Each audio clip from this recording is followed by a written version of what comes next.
My sister stood up in court and screamed, "She's just a homeless veteran!" The words hit like a grenade in a room full of polished shoes and cold stares. I didn't flinch. I just watched her, my own blood, try to strip me of every ounce of dignity I had left. Then I stood, walked to the judge's bench, and placed one paper in front of him. He read it once, looked up, and said, "Lock the doors. No one leaves this room." That's when everything changed.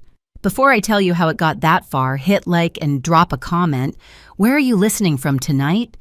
Tell me if you've ever had to fight your own family for the truth. When I stepped out of the cab that morning, the air smelled like rain and dust, the kind that sticks to your boots and memories. 1450 Windmere Lane stood exactly where it always had, but the warmth I remembered was gone. The porch light flickered above the door, not in welcome, but like a warning. There was a new keypad on the gate, new locks, a for sale sign tilted in the yard, its corner caught in the wind. I stood there in uniform discharge papers still in my bag, 25 years of service, folded neatly inside. I thought I'd come home. Instead, my sister's voice came through the intercom, sharp, rehearsed. "You can't be here, Willow. This isn't your house anymore." For a second, I thought she was joking. I even smiled. Delilah opened the gate. "I just want to see Mom. She doesn't want to see you. None of us do." Her words sliced cleaner than any blade I'd handled in the field. I tried again, quieter this time. "I just want to talk." Delilah hesitated. Then she said the line that sealed it. "You left. You disappeared. You're not in the will." 10 minutes later, a patrol car rolled up. The younger officer checked the documents Delilah handed him. "Property belongs to a Richard and Delilah Thatcher," he said. The older one looked at me, eyes narrowing when he saw the insignia on my jacket. "Lieutenant Lockach," I nodded. He sighed. "Ma'am, I'm sorry, you'll have to leave." The gate clicked shut, steel against steel, and the sound lodged itself somewhere in my chest. I walked back to the sidewalk, the same one where my grandfather once taught me Morse code, ..truth. Now all I could read was silence. That night, I sat in my car 2 blocks away. The house glowed amber through the trees, familiar yet foreign. Every window was lit, but not for me. The people inside my family moved on without looking back. I stayed until dawn, watching the light fade, remembering the last words my grandfather ever told me before he died. "Every lie leaves a trace, Willow. Even family lies." I didn't know it yet, but he was right, and the traces they left behind were about to burn. The next morning, I found myself in a cafe off Jefferson Street, the kind with burnt coffee and quiet corners where bad news lands softly. Ruth Clay was already there, hair pinned back, dark blazer, same sharp focus she had back in college when she argued every point like her life depended on it. She didn't hug me. She just slid a tablet across the table. "Thought you should see this," she said. On the screen was a property listing, 1450 Windmere Lane, my grandfather's house, listed under Raven Crest Holdings, LLC. I blinked, trying to process. That's impossible. Ruth zoomed in on the seller line. My name was there, signed in black ink, neat and clean. "That's not my signature." "I know," she said quietly. "It's forged. Notary stamp traces back to someone suspended last year for falsifying documents." The room tilted for a second as if gravity had forgotten me. "So they didn't just take it," I whispered. "They built an entire lie to make it look legal." Ruth's eyes softened, but her tone stayed steady. "Your sister's husband, Brian Calloway, he's listed as the logistics contact for Raven Crest. And your father's name appears on several payment approvals." The words "payment approvals" hit harder than any gunfire I'd heard overseas. My own blood had turned my life into paperwork. I sat back, staring out the window at the street, the people walking past with coffee cups and laughter, normal lives untouched by betrayal. "My grandfather told me the house would be mine," I said. He said it to my face. "Day before he died." "Then there should be proof," Ruth said. "An earlier will. Maybe an audio record, email, letter, something." Something inside me clicked. My old laptop. Years ago, I digitized his files, saved everything in a backup drive labeled Family Archive. I hadn't looked at it since deployment. Ruth leaned forward. If you can find even one inconsistency, timestamps, handwriting, financial logs, it's enough to reopen the case. I nodded slowly. I'll find it. By the time I left the cafe, the shock had cooled into something sharper. Betrayal had always been a story you heard about other people, until it wasn't. As I walked back to my car, the wind picked up, carrying the smell of rain and asphalt. I tightened my coat and thought of Delilah's voice, how cold and certain she'd sounded. "They think I won't fight back," I murmured. "They've already forgotten who taught me how to fight." That night, I dug through boxes stacked in my small apartment, metal tins, old drives, notebooks that smelled faintly of cedar and dust. Every sound felt louder than it should have been. I found the hard drive buried beneath an old service jacket labeled Family Archive, in my grandfather's shaky handwriting. When the screen lit up, his voice echoed in my memory, "Every lie leaves a trace." It didn't take long to find the first one. The digital copy of his will, signed, dated, witnessed. The name on it was mine, but when I compared it to the one Delilah's lawyer had filed, the signatures didn't match. Theirs looked perfect. Too perfect. Machine smooth. By midnight, my desk was covered in printouts, highlighted lines and notes scribbled in the margins. I wasn't just grieving anymore. I was investigating. The next morning, Ruth called. I reached out to an old contact, someone who might help us trace the money trail. Ex-Cyber Command, Isaac Ng, I said, before she could finish. She paused. "You still trust him?" "With my life," I said. "He's the one who taught me to see what people hide." An hour later, Isaac and I were on a secure call. His voice hadn't changed, steady, practical, just enough sarcasm to sound alive. "Long time Lockach," he said. "You always did attract trouble." "Not this kind," I said. "This time it's blood deep." He started running traces through the accounts tied to Ravencrest Holdings. Within minutes, the names appeared like ghosts: Brian Calloway, Richard Lockach, hidden behind shell invoices and fake service payments. "Your sister's husband moves the money," Isaac said. "Your father signs the authorizations." Classic internal laundering. I felt my pulse rise, not with fear, but clarity. "Can you pull the source documents?" "Already did. But Willow, be careful. These people aren't amateurs. If they know you're digging, they already know I cut in." And I was right. That evening, my phone buzzed with a message from an unknown number. "You're playing with fire. We have your psych file."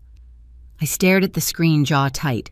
They wanted me unstable, discredited, erased again. But the soldier in me only heard a challenge. I turned off my phone, booted my laptop, and opened a secure channel to Ruth and Isaac. "We start tonight," I said. "Everything they've forged will undo line by line." As the three of us worked, I saw the pattern emerge: falsified property transfers, hidden payments, altered notarizations. Every lie was time-stamped, every deceit traceable. By sunrise, I held the one document that could end them all: the original deed, digitally verified with my grandfather's recorded statement attached. I looked at it for a long time, then slipped it into a folder. "This is it," I whispered. "One paper. That's all it takes." The courtroom was colder than I expected. Maybe it was the marble, maybe the silence, the kind that presses against your skin until you can feel your pulse in your throat. I sat, straight, hands clasped the creases of my uniform, sharp as a blade. 25 years of service had taught me how to stand tall when the world tried to shrink me. Across the aisle sat the people who shared my blood. My father, Richard Crisp, in a navy suit, pretending not to see me. My sister Delilah, all pearl earrings and perfect posture.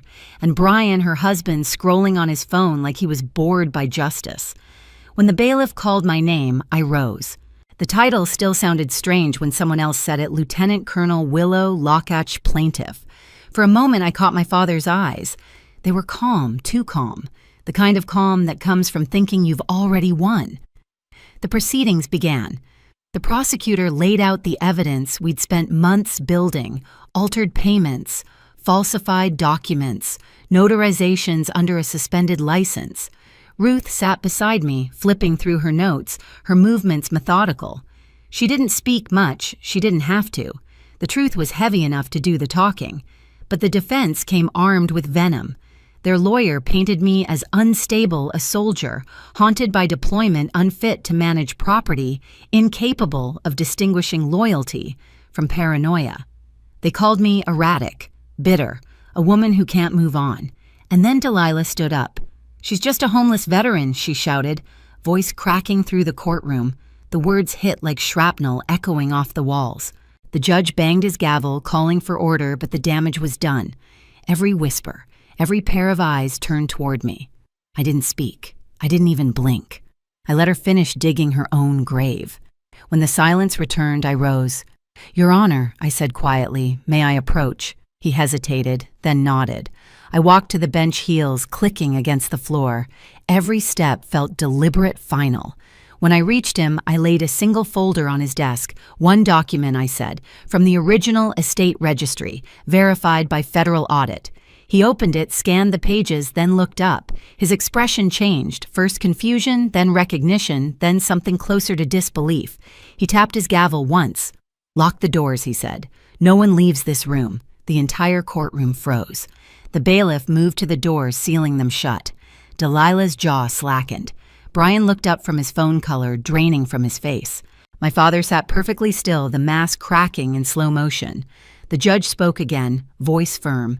"These documents show a forged deed, falsified transfer payments, and unauthorized use of a military ID. The signatures on file do not match verified exemplars, and the authorization trail leads directly to you, Mr. Lockach." My father didn't deny it. He simply exhaled and turned his face away. Mom, seated behind them, trembled. Her hand covered her mouth, her eyes wet. Delilah's lips parted, but no sound came. The same voice that had once called me a homeless veteran now could barely breathe. Ruth stood beside me, calm, collected, the kind of presence you only notice when you realize she's the one holding the room steady. "Your Honor," she said, "we have corroborating evidence of interstate financial fraud and coercion, all verified through federal channels." The judge nodded slowly. "So noted. The court will recess briefly for verification."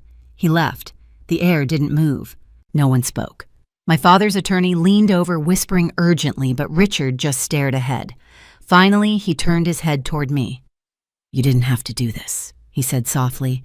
"Family stays quiet. Family doesn't steal," I replied. Delilah broke, then tears sliding through the makeup she'd spent hours perfecting.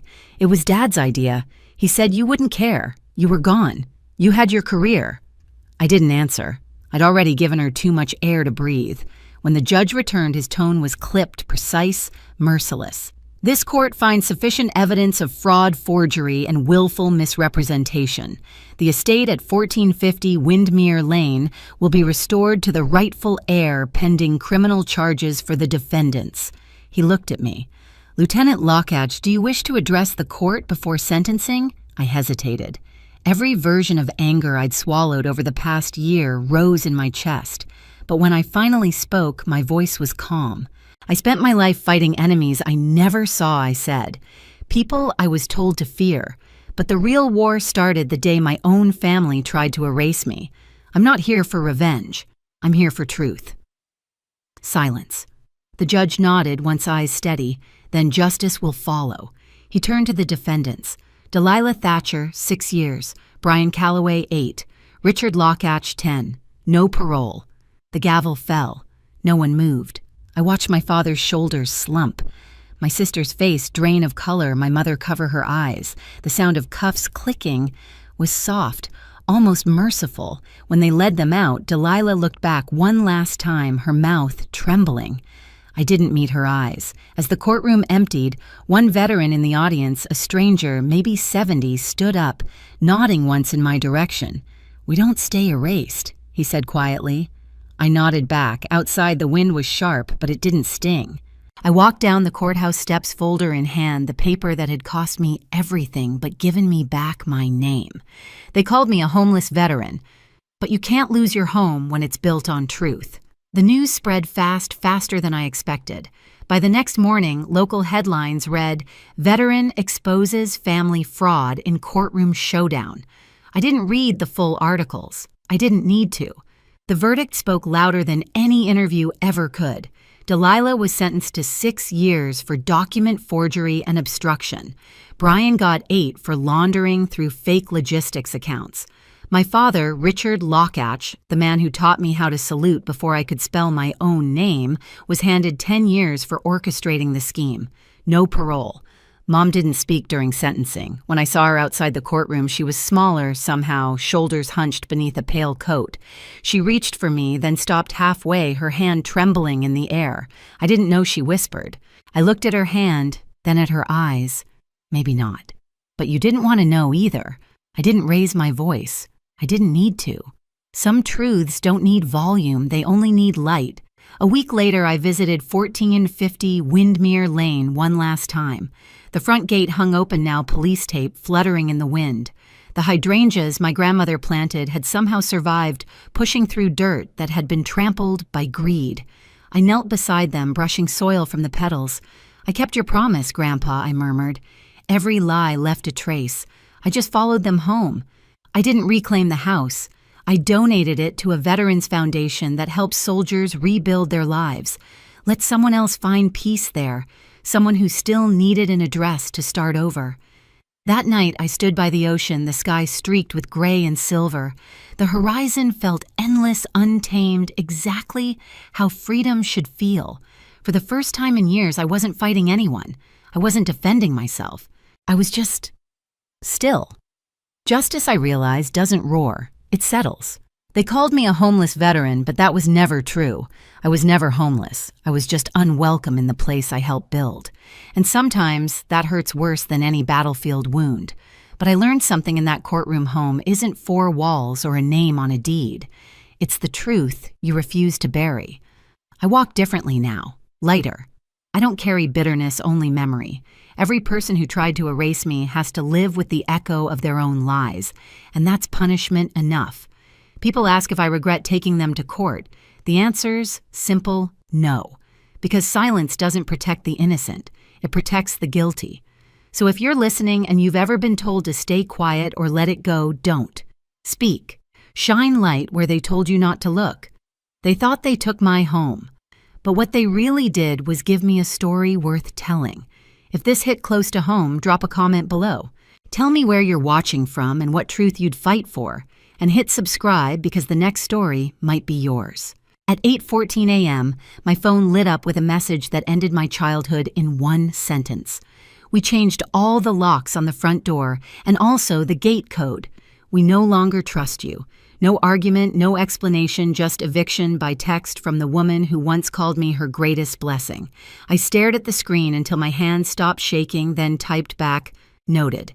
That was clever. But you forgot one thing. Before I tell you what happened that morning, tell me, where are you listening from? So I know I'm not the only one who's been cut off by their own blood. I used to think love was measured in how much you gave, how many problems you solved before anyone had to ask. In my family, that kind of love kept the lights on, the mortgage paid, and the silence perfectly intact. My name's Taylor Robinette, 31 financial manager in Chicago, and for 4 years I'd been paying nearly $5,000 a month for a house I didn't even live in. Every bill, every repair, every temporary favor had my name on it.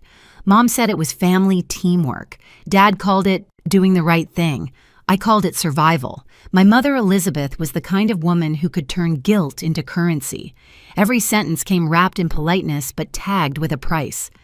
"You know, honey, the roof still leaks. It's just hard watching your father try to fix it." Translation, send money. My sister Lindsay, 34, mastered helplessness like it was an Olympic sport. 2 kids, endless emergencies, and a tone that made refusal sound cruel. And my father, Robert, 62, the peacemaker who kept peace by keeping quiet. He never defended me, never stopped them. When I once found a strange credit inquiry under my name, he brushed it off. "System glitch," he'd said. I wanted to believe him. I told myself I was helping, that this was what good daughters did. I was 27 when I co-signed the mortgage, still naive enough to think love meant stepping in. Mom said family means trust, so I paid the mortgage.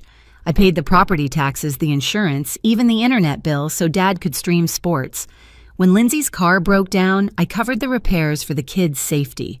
When she overdrew her account, I wired the balance before she even had to ask.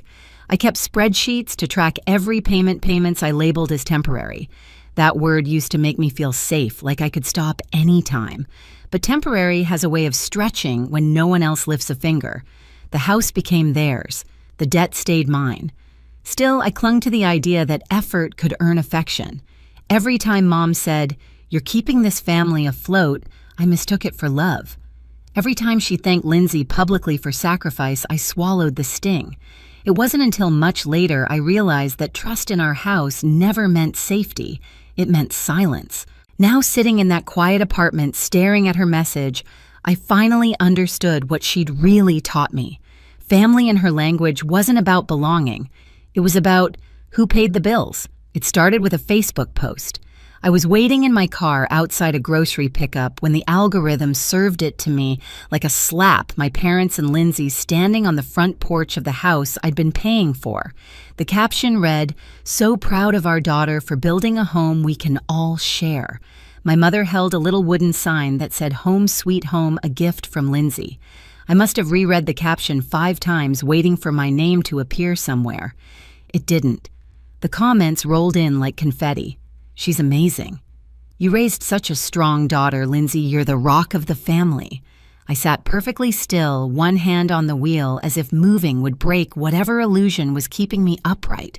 Somewhere between the emojis and praise, I realized they weren't just erasing me, they'd rewritten the story completely. 2 days later, my phone rang. It was a cheerful voice from the bank. "Hi, Ms. Robinette, just calling to confirm a request to update the primary contact for your mortgage." My stomach dropped. "To who, a Miss Lindsay Carson," she said. "The documents are still pending verification." I hung up without answering. The pen slipped from my fingers, leaving a line of ink across my palm. That night I checked my account and saw it immediately, $400 gone. A transfer to an old emergency card I'd once shared with Lindsay.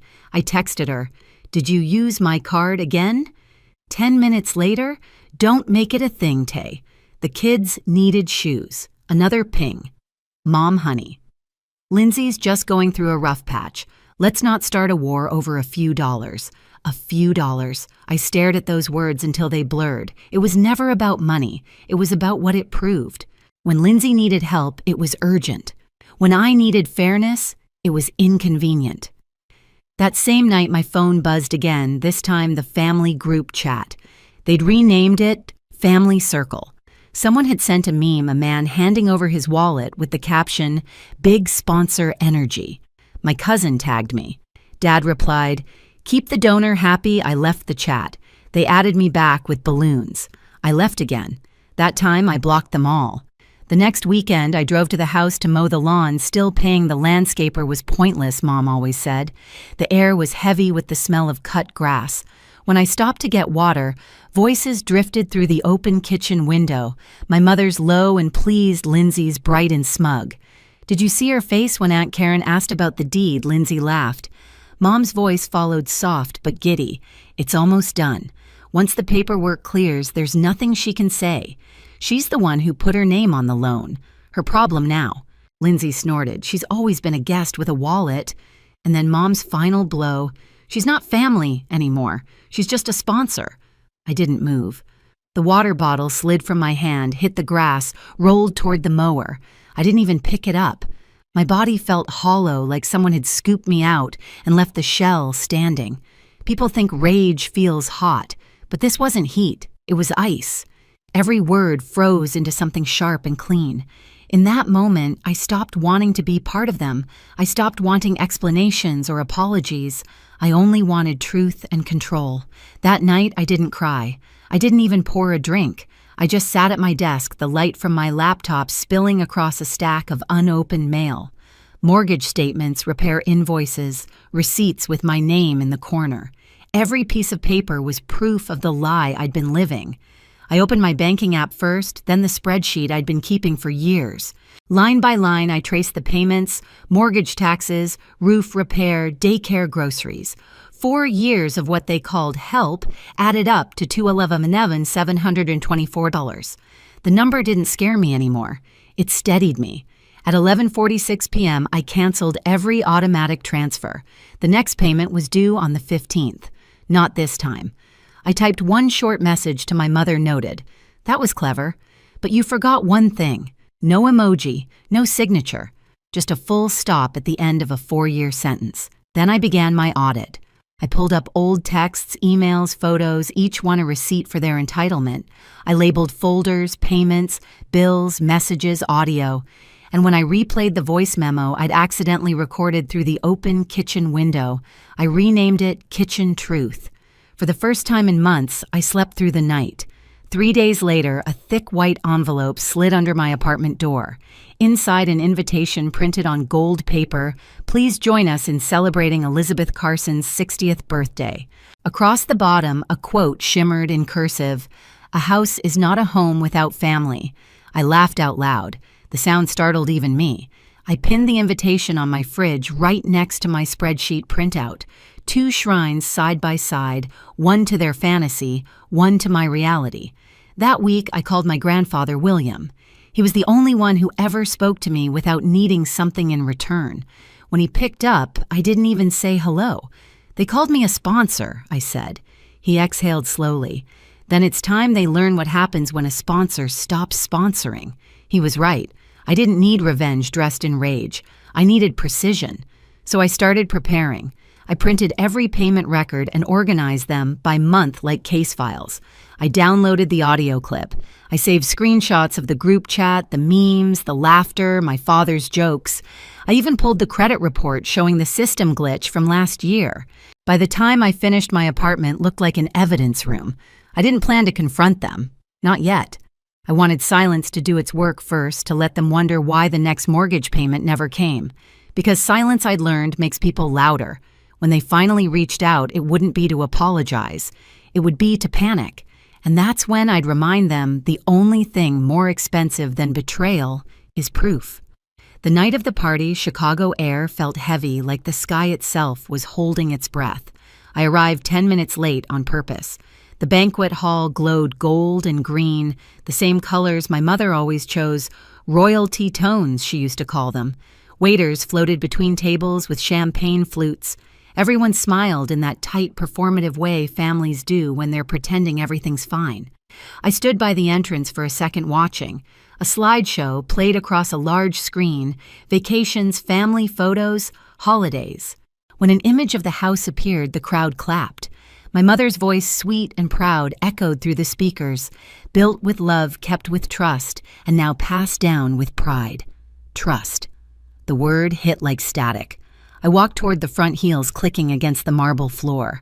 No one stopped me. Maybe they didn't believe I'd show up. Maybe they forgot that I never missed a due date.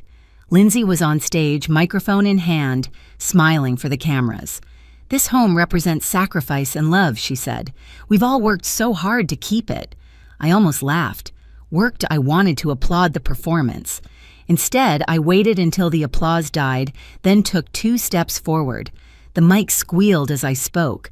I wasn't planning to say anything tonight. I began steady even. But since we're celebrating legacy, let's talk about what it actually cost. A few heads turned. My mother's smile faltered. "Taylor," she started warning in her tone. "This isn't—" I raised a hand. "I'll be quick." I reached into my bag and held up a small USB drive. "Could someone help me play this?" my cousin. Curious, plugged it into the laptop connected to the projector. The screen flickered. At first there was only faint background noise. Then my mother's voice filled the speakers, clear, familiar, merciless. "She's not family anymore," she said. "She's just a sponsor." Gasps rippled through the room. Someone dropped a glass. The clink echoed. My father shifted in his chair. Lindsay went pale. I didn't look at them. I clicked the next file, a screenshot of the family chat blown up across the screen, the meme of a man handing over his wallet, the comments, "Big sponsor energy." My father's text followed beneath it, "Keep the donor happy." I turned to the crowd. "Here's what family legacy looks like in our house." Then came the final slide, my spreadsheet. Rows and rows of payments labeled and dated, mortgage, taxes, repairs, insurance. The total circled in red, $211,11, $724. "This," I said quietly, "is the cost of your legacy." Silence. Even the air felt still. My mother's face hardened, then cracked. "You're humiliating us," she whispered. I met her eyes. No, I'm clarifying the math. My father pushed up from his chair, his voice sharp. You don't come here and embarrass your mother on her birthday. Embarrassment, I said calmly. You mean like when you used my credit score to take out a loan last year? His mouth opened, then shut. I've got that paperwork too. Lindsay stood, voice trembling. It was supposed to be family help. We all agreed I cut in. Funny, I don't remember signing that agreement. I was too busy paying your bills. A murmur spread through the room, relatives' whispering eyes darting between screens and faces. My mother's hand shook as she reached for the mic. Families support each other. That's what love is. I stepped closer. No, Mom.